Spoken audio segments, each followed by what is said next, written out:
ओम शांति। आज सुनेंगे कर्म विधि। आज हम कर्म विधि के बारे में विस्तार से सुनेंगे। आइए सुनते हैं बाबा से।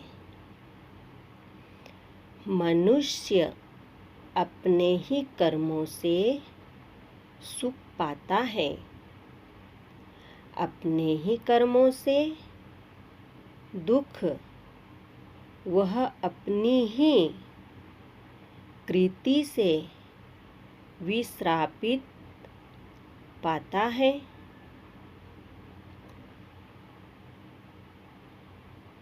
वह अपनी ही कृति से विश्रांति पाता है और अपनी ही कृति से तनाव से पीड़ित होता है। इसीलिए कहा गया है कि यह संसार कर्म प्रधान है। यह एक कर्म क्षेत्र है। यहाँ जैसा कोई बोता है वैसा ही काटता भी है। पॉइंट की बात हम दोबारा सुनेंगे इस लाइन को। यह एक कर्म क्षेत्र है। यहाँ जैसा कोई बोता है वैसा ही काटता भी है।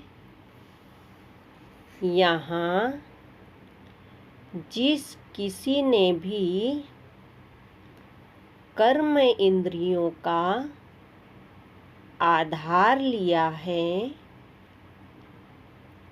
उसे कर्म तो करना ही पड़ेगा और न सही तो शरीर निर्वाह अर्थ, न सही तो शरीर निर्वाह हार्थ तो कर्मों में प्रवृत्ति होना ही पड़ेगा। अंततः प्रश्न उठता है कि मनुष्य अपने जीवन में किन किन मुख्य बातों को सामने रखें जिससे कि उसके पिछले कर्मों का यानी कि पिछले जन्मों के कर्मों का रहा हुआ हिसाब किताब भी चुकता हो जाए। पिछले कर्मों के द्वारा बने हुए अपवित्र संस्कार भी मिट जाएं, ताकि वर्तमान काल में भी उस द्वारा ऐसे कर्म न हो जो कि तनाव तथा दुख पैदा करने के निमित्त बने।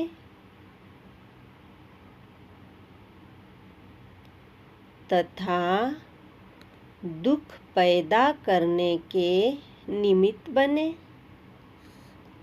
मनुष्य के कर्मों की इस गुत्थी को सुलझाने के लिए परमात्मा शिव भोलेनाथ ने जो अनमोल कर्म विधियां समझाई है उनमें से जो 4 मुख्य मालूम होती है। बाबा ने क्या समझाया? मनुष्य के कर्मों की इस गुत्थी को सुलझाने के लिए परमात्मा शिव ने जो अनमोल कर्म विधियां समझाई है, उनमें से जो 4 मुख्य मालूम होती है। और लास्ट में क्या कहा? लास्ट में कहा है, उनका हम यहाँ उल्लेख कर रहे हैं। उनका हम यहाँ उल्लेख कर रहे हैं। शुक्रिया बाबा। ओम शांति, ओम शांति, ओम शांति।